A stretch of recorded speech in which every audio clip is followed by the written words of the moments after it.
네, 오늘은 국가암호공모전 주제로 국산 형태보존암호 FEA에 대해서 자세하게 알아보고 앞으로 어떤 식으로 진행할 건지에 대해서 말씀드리도록 하겠습니다. 네, 우선 형태보존암호가 무엇인지 간단하게 설명을 하고 그 다음에 국산 형태보존암호인 FEA에 대해서 자세하게 다루고 거기서 제가 최적화할 수 있는 부분이 어떤 부분인지 알아보겠습니다. 네, 우선 형태보존암호는 평문과 암호문의 형태가 동일한 암호를 말합니다. 그래서 입력이 10진수 13자리가 들어왔다면 출력도 10진수 13자리가 나오게 되고, 입력이 16진수 7자리였다면 출력도 16진수 7자리가 되는 동일한 길이의 동일한 형태가 나오는 걸 알 수 있습니다. 네, 그래서 기존의 AS나 DES 같이 이 블록 사이즈가 고정된 블록 암호와는 다르게 입력값과 출력값이 동일하다는 것을 알 수 있습니다. 크기와 포맷이 동일하다는 것을 알 수 있습니다. 네, 그러면 기존의 블록 암호에 비해서 메모리 공간 효율이 증가하는 걸 알 수 있는데요. 기존의 AS를 생각하면 AS는 1바이트만 암호하려고 해도 16바이트 블록 암호이기 때문에 15바이트에 패딩을 붙여서 암호화를 해야 된다는 특징을 가집니다.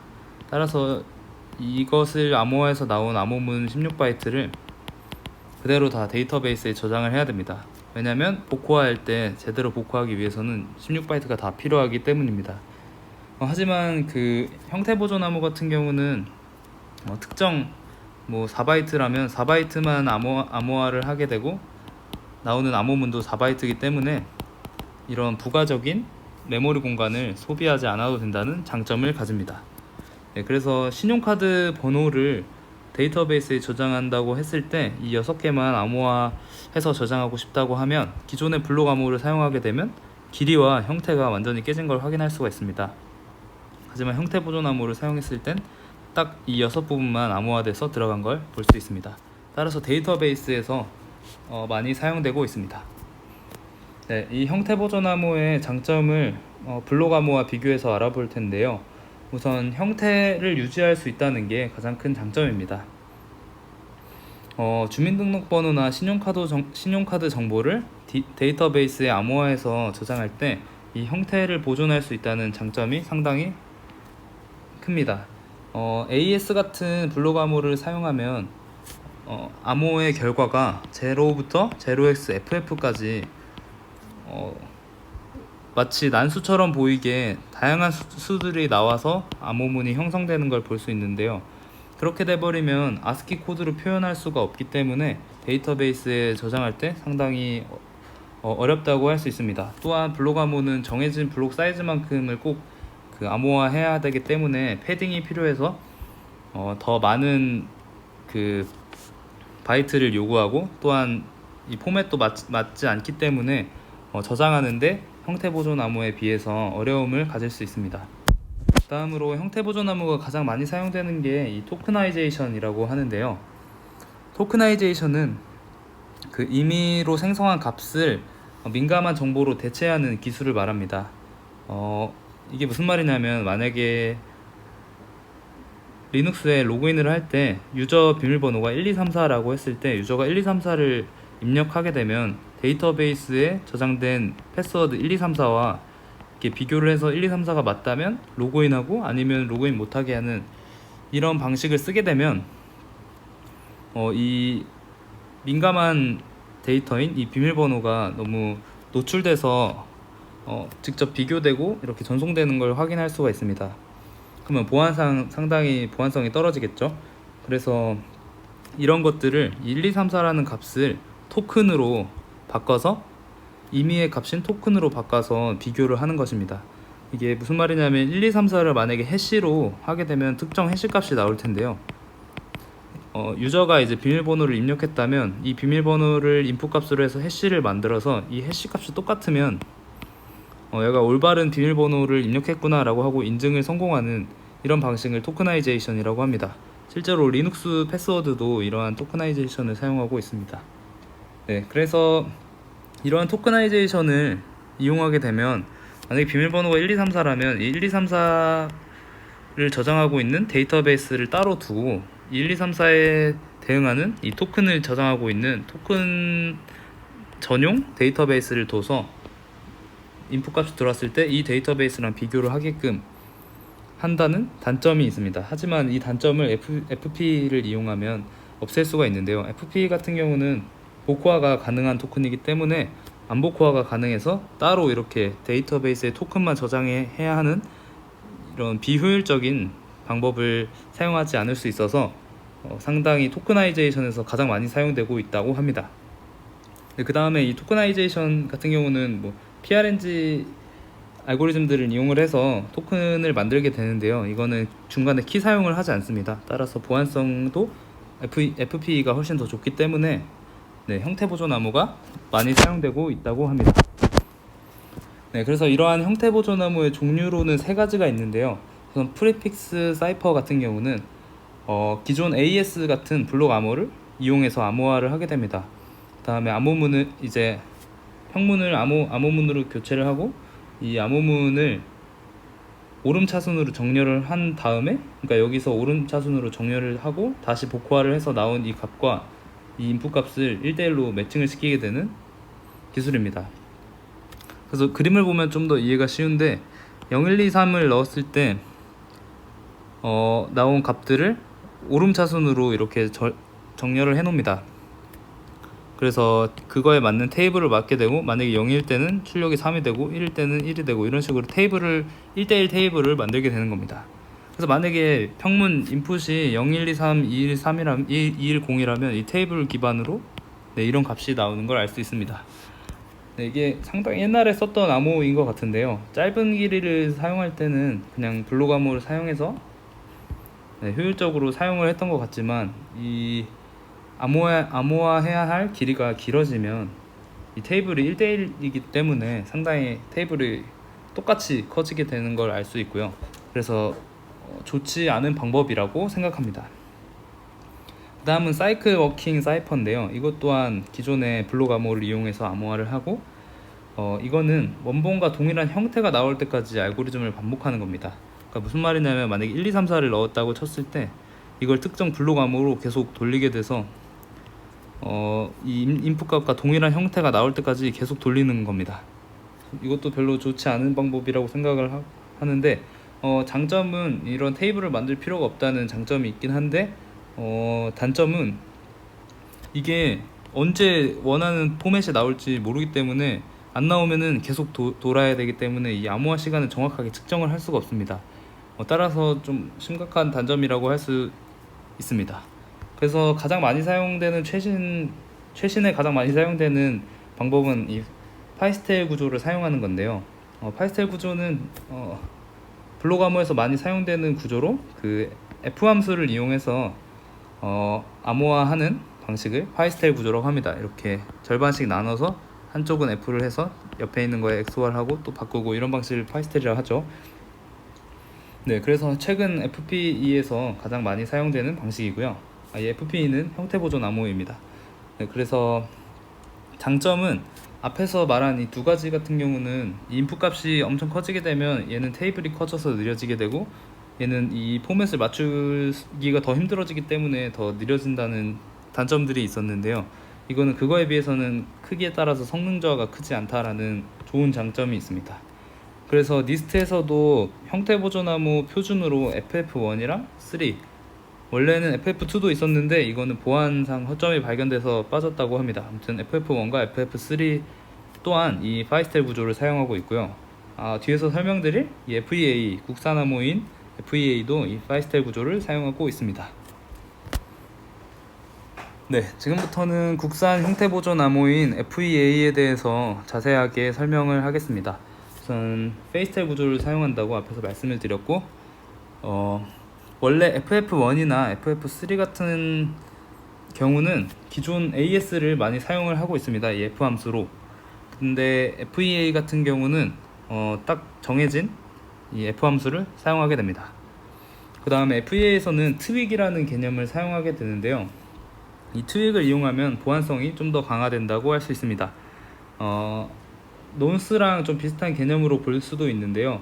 만약에 똑같은 인풋을 넣게 되면 똑같은 암호문이 나와야 할 텐데, 이 트윅을 이용해서 다른 암호문을 출력할 수 있게끔 할 수 있습니다. 그래서 이 트윅을 아무 데이터나 넣어도 되는데, 대부분 만약에 주민등록번호를 이렇게 요만큼을 만약에 암호화한다고 쳤을 때 이 부분을 그 암호문의 인풋으로 넣게 되고, 이런 다른 부분들을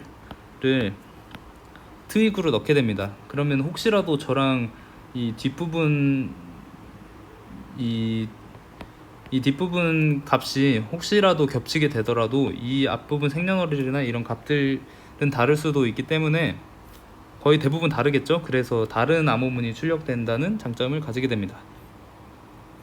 네, 그래서 비밀 데이터를 제외한 다른 공개된 데이터를 트윅으로 많이 사용하게 되고, 이 트윅은 그 공격자에 의해서 공개가 돼도 보안상에는 크게 문제가 없다라고 합니다.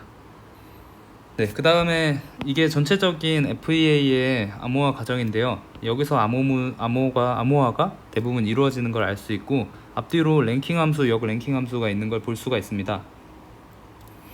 이 랭킹 함수는 형태 보존 암호가 16진수로 넣으면 16진수로 나오고, 뭐 8진수로 넣으면 8진수로 나오고, 뭐 이런 식으로 형태가 보존된다고 말씀을 드렸는데, 이 암호화 할 때만큼은 비트로 변환이 돼야 되기 때문에 이 기존 포맷을 비트로 변환을 해서 FEA 암호화를 진행한 다음에 다시 역 랭킹 함수를 통해서 다시 기존의 형태로 바꿔주는 이런 부분을 랭킹 함수, 역 랭킹 함수라고 합니다.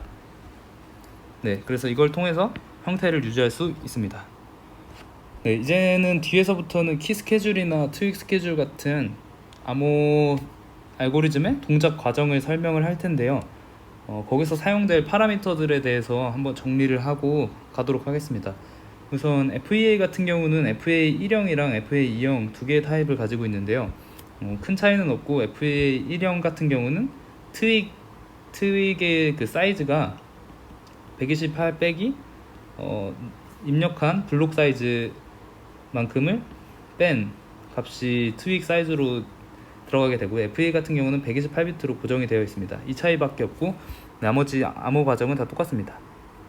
그 다음에 키 길이는 AES와 똑같이 128, 192, 256비트를 가지고 있습니다. 네, 그 다음 크기는 뭐 다음과 같이 넣을 수 있고요. 그래서 아까 말씀드린 트윅 사이즈는 다음과 같습니다. 네, 그 다음에 블록 길이를 n으로 설정을 하고, 뒤에서 사용될 n1이랑 n2 값 같은 경우는 n을 2분의 n으로 했을 때, 만약에 인풋값 블록 비트 길이가 63이라면 2분의 63 해서 31.5가 될 텐데요. 이걸 올림하는 기호가 이렇게 되고 내림하는 기호가 이렇게 돼서, 만약에 n이 63이라면 n1은 32가 되고 n2는 31이 됩니다. 네, 이런 식으로 n1과 n2가 설정이 되고요. 그 다음에 라운드 수 같은 경우는 1형에 128이면 12, 2형이면 18, 뭐 이런 식으로 라운드가 정해져 있습니다. 네, 지금부터 암호화 과정에 대해서 설명을 드리겠습니다. 우선 FEA는 파이스텔 구조이기 때문에 다들 잘 아시는 모양의 암호화 과정이라고 생각하고요. 그래서 XA와 XP 두 개로 나눠야 되는데, 원래 DS 같은 경우는 딱 절반으로 나눌 수 있게 블록 사이즈가 정해져 있지만 FEA 같은 경우는 이 사이즈가 유동적이기 때문에 그 사이즈에 맞게 이 스플릿 함수를 통해서 비트를 딱 반 정도로 나눠주는 연산을 해야 됩니다. 만약에 63비트라면 여기는 32비트, 여기는 31비트 이런 식으로 나눠주게 됩니다. 아무튼 페이스텔 구조는 자세하게 다루지 않고 그냥 이 XP를 F에 넣은 다음에 그 나온 결과를 XOR 해서 또 다음에는 자리를 바꾸고 뭐 이런 식으로 이루어지는 암호화 과정이라고 할 수 있습니다. 가장 중요한 건 이 F 함수이겠죠. 네, 그래서 이 F 함수를 설명하기 전에 알아야 될 두 가지 함수가 있습니다. 우선 제가 저번 세미나에서 올렸던 것 중에 암호화가 제대로 이루어지기 위해서는 치환을 담당하는 계산과 확산을 담당하는 계산이 필요하다고 말씀드렸습니다. 치환 같은 경우는 1대1로 A라는 값이 B로 이렇게 바꾸게 되는 계산을 통해서 완전 다른 값으로 변화시켜 주는 걸 치환이라고 하고요. 그 다음에 이렇게 변화된 값이 주변 비트들에 이렇게 만약에 이게 바뀌었다고 하면 여기 주변 비트들도 바뀌게끔 하는 연산을 확산 연산이라고 합니다. 그래서 이 FEA의 F 함수에도 이 치환 연산과 확산 연산이 들어가게 됩니다. 그래서 치환 연산을 담당하는 부분이 이 SBL 연산이고요. 확산 부분을 담당하는 연산이 DL 연산입니다.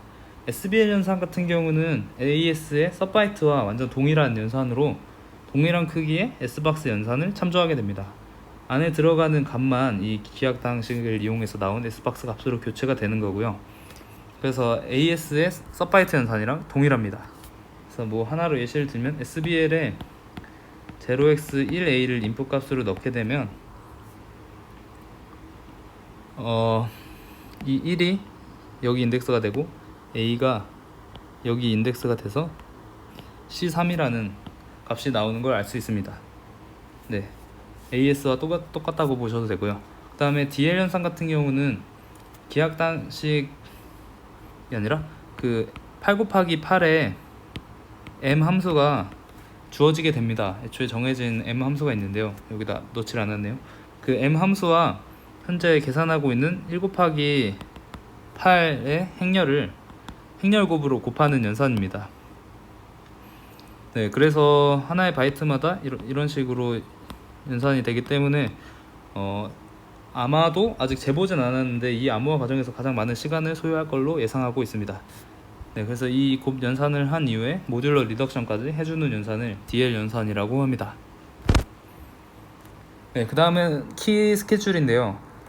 모든 라운드를 거치는 그 암호화 알고리즘들은 라운드마다 다른 키를 사용해야 됩니다. 그래서 기존에 입력한 오리지널 키에 따라서 그 라운드의 키를 만드는 키 스케줄링 과정 또한 FEA도 거치게 되는데요. 우선 암호화 타입과 키 길이에 따라서 정해진 이 라운드 함수들을 사용하게 됩니다. 만약에 타입 1이라면 타입 1에 128비트 키 길이를 가지고 있다면 이 라운드 함수마다 XOR을 해야 되고, 만약에 타입 2라면 이 밑에 있는 함수를 이용해야 됩니다.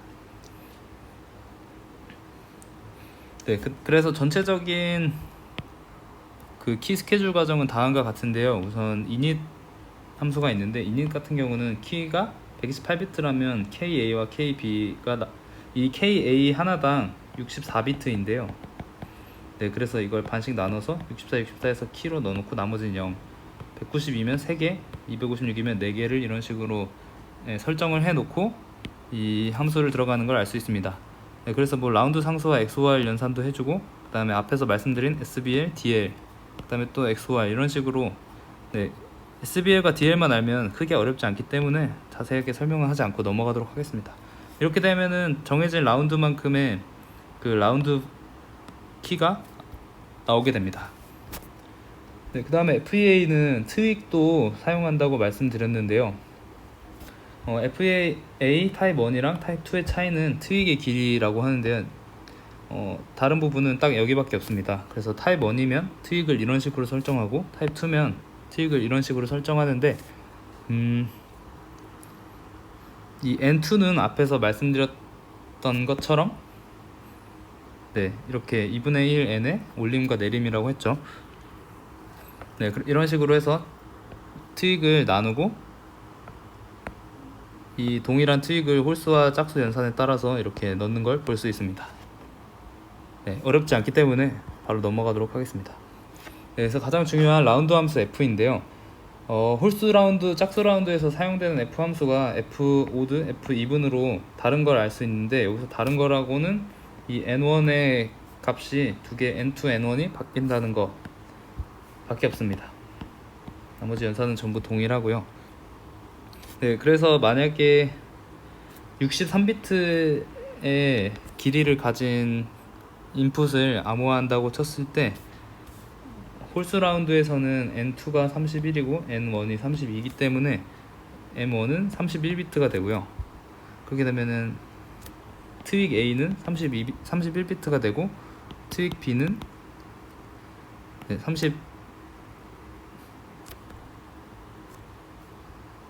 31비트가 되고, 33비트가 되겠네요. 뭐 이런 식으로 해서 기존의 XB와 XOR 하고 뒤에 붙여주고 뭐 이런 식으로 해서 이 Y 같은 경우는 64비트가 됩니다. 네, 그래서 앞에서 설명드린 SBL DL 연산을 통해서 네, 이 값이 나오는 걸 알 수 있습니다. 네, 아무튼 그 암호 과정은 다음과 같고요. 대부분 XOR 연산이 많고 대부분 중요 연산은 SBL DL이기 때문에 네, 이런 부수적인 연산들은 확인해 보시면 금방 아실 수 있을 겁니다. 근데 이 FEA를 구현할 때 가장 힘들었던 부분은 이러한 M1 이런 것처럼 T 길이가 스플릿이 약간 이게 딱딱 8비트씩 끊어지는 게 아니라 중간에 막 4비트씩 이렇게 끊어지기 때문에 저는 8비트 프로세서를 타겟으로 하고 구현을 했기 때문에 1바이트짜리 자료형을 썼을 때 만약에 여기서 끊기게 된다면 이런 시프트를 해줘야 되는 좀 귀찮은 연산들이 있어서 구현할 때는 생각보다 오래 걸리기 때문에 이 시프트 연산만 잘 하게 되면은 다른 연산은 어렵지 않게 구현할 수가 있습니다. 네, 그래서 이제 여기서 제가 최적화할 수 있는 부분이 뭔지를 좀 알아봤었는데요. 우선 곱셈 연산을 하고 있는 확산 함수인 DL 함수를 최적화할 수 있다고 생각했습니다. 네, 이 DL 함수는 반복적인 8비트 멀티플리케이션 연산을 하고 있는데요. 이 FEA의 관련 연구 중에 이 곱셈기를 최적화한 연구가 있습니다. 코드가 다음과 같은데요. 그 블록 컴브 방식을 이용한 씌워놓은 코드인 것 같은데 이 A의 이 마지막 비트가 만약에 1이면 XOR 연산을 하고 그 다음에 이 B의 가장 앞부분이 만약에 1이라면 이 모듈러 연산을 해주는 이 코드라고 볼 수 있습니다. 근데 여기에는 단점이 있는 걸 확인할 수 있는데요. 우선 if 연산이 두 개나 들어가고 만약에 여기가 1이 아니라면 이 if 연산이 생략되기 때문에 타이밍 어택이 가능합니다. 그래서 이러한 방식을 사용하지 않고 페이지에서 사용했던 이런 기법들을 사용하면 더 좋지 않을까. 아직 구현까지는 구현을 거의 다 하긴 했는데 아무튼 그냥 단순 이 곱셈보다 성능이 얼만큼 나오는지는 아직 비교를 하지 않아봐서 잘 모르겠습니다만 아무튼 이 방식으로 구현을 하면 우선 부채널 공격을 막을 수 있기 때문에 네, 이 방식을 이용해서 멀티플리케이션을 구현할 생각이고요. 그 다음에 모듈러 리덕션 같은 경우는 8바이트 곱하기 8바이트이기 때문에 길어봐야 16바이트를 넘지를 않습니다. 그래서 이 남은 이 캐리 값들을 이용해서 사전 테이블을 만들어도 적은 사이즈로 만들 수 있기 때문에 사전 테이블을 이용할 생각입니다. 그리고 AVR 프로세서이기 때문에 뭐 캐시를 이용하진 않아서 그런 단점도 우선은 없는 것 같고요. 그래서 사전 테이블을 이용한 모듈러 리덕션을 이미 구현해 놨습니다. 네, 그 다음으로는 소프트웨어 최적화로 조금 더 시간을 줄일 수 있다는 건데요. 이건 뭐 그냥 S박스 주소를 뒤에 부분을 00로 맞추게 되면 인덱스 연산하는데 캐리 연산을 생각하지 않아도 된다는 뭐 그런 부가적인 소프트웨어 최적화들을 좀 해야 될 것 같고요. 그 다음에 암호화 전반적으로 이루어지는 이 스플릿 연산을 좀 더 효율적으로 할 수 있는 방법이 있지 않을까. 아직 어셈블리로 다 구현하진 않았는데 이것도 한번 생각해 볼 여지가 있는 것 같습니다. 네, 아무튼 지금 그 레퍼런스 C 코드가 8비트 타겟으로 해서 대부분 짜졌는데 이걸 토대로 부채널 공격이 가능한지 공격을 해보고 아마 될 텐데 그러면 마스킹 연산을 추가해서 최적화하는 방식으로 할 생각입니다. 부채널 공격 같은 경우는 AES와 똑같이 서바이트 연산이 이루어지는 SBL 연산 똑같은 연산이기 때문에 거기서 분명히 중간값이 노출될 거라고 생각을 하고 있고요. 네, 그래서 부채널 공격이 가능할 것 같고 네, 마스킹 연산도 추가하도록 하겠습니다. 네, 곱셈기 또한 아까 타이밍 어택을 막는 곱셈기로 바꿀 생각이기 때문에 이것 또한 부채널 공격에 대응성을 가지고 있다고 생각합니다. 네, 그래서 결론인데요. 우선 소프트웨어 최적화를 통해서 제가 가진 목표는 일단 이 암호화 연산을 감소시키는 거고요. 그 다음에 부채널 공격과 거기에 맞는 마스킹과 그 곱셈기를 바꿔서 대응성을 갖추는 것입니다. 네, 근데 이렇게만 하면 뭔가 논문이 강한 뭔가 좋은 논문이 되기는 힘들 것 같다는 생각을 좀 하고 있어서 FF1이나 FF3 같은 좀 리스트 표준 암호들 구현 결과랑 좀 비교를 해본다든지 이런 식으로 해야 되지 않을까라고 생각을 하고 있습니다. 네, 그 다음에 FEA 같은 경우는 연구 결과가 많지가 않아서 좀 힘들었는데 FF1이나 FF3는 세계적으로도 많이 사용되기 때문에 FEA에 비해서는 많은 연구가 이루어지는 걸 알 수가 있습니다. 그래서 여기에 나와 있는 새로운 취약점이나 뭐 이슈 같은 것들이 FEA에도 적용이 되지 않을까, 이런 동향을 좀 파악하는 게 좋을 것 같다라는 생각도 좀 했습니다. 네, 그 다음에 마지막으로 AVR 프로세서에서만 적용하는 걸로 지금 생각은 하고 있긴 한데, 이게 8비트 곱하기 8비트 연산이나 뭐 다양한 부분에서 병렬 연산을 하게 되면 좋을 수도 있다는 논문도 있고 해서 다른 플랫폼에서도 적용을 할 수 있는 시간이나 여건이 된다면 좀 해도 좋을 것 같다라는 생각을 하기도 했습니다. 네, 오늘 세미나는 여기까지고요. 네, 또 업데이트 되는 대로 올리도록 하겠습니다. 감사합니다.